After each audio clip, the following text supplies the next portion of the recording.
Kibuuka mu bwengula. Awo lwatuuka ne wabaawo omusajja nga ayitibwa Kibuuka. Kibuuka yali mulwanyi nnamige era ow'enkizo ku balala. Mu lutabaalo yali asobola okulwanira ku ttaka ne mu bbanga. Kabaka yayagala nnyo Kibuuka era yateranga okumuyita omukuumi w'eggwanga. Lwali lumu Kibuuka n'abuuka waggulu nnyo mu bbanga.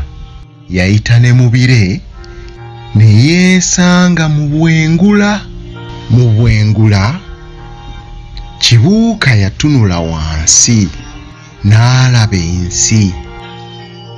Eno ye Sserwazi ffe abalya mmere kwe tusibuka.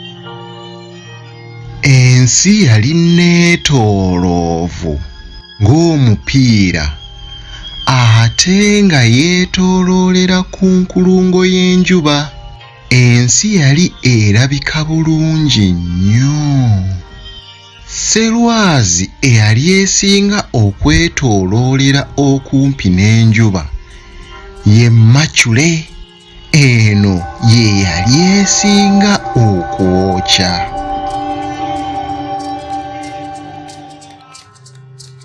Jupiter ye yali esinga obunene mu bwengula.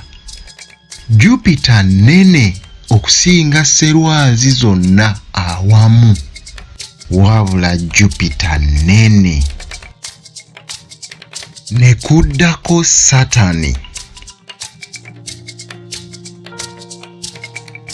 Uranusi,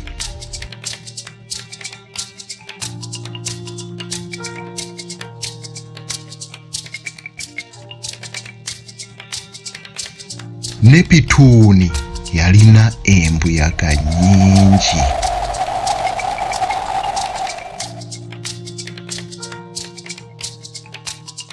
Pluto yali yeesudde nnyo ku Sserwazi endala ate nga ye yali esinga okunnyogoga.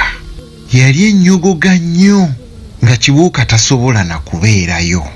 Yabuuka mangu ayolekere ensi. Kibuuka yasanyuka nnyo okudda ku nsi. Yajja n'ejjinja ery'omuwendo lye yayanjulira kabaka era n'alitonera kabaka nga ekirabo. Kabaka yasanyuka nnyo nnyo nnyo. Nange awo we nalabira.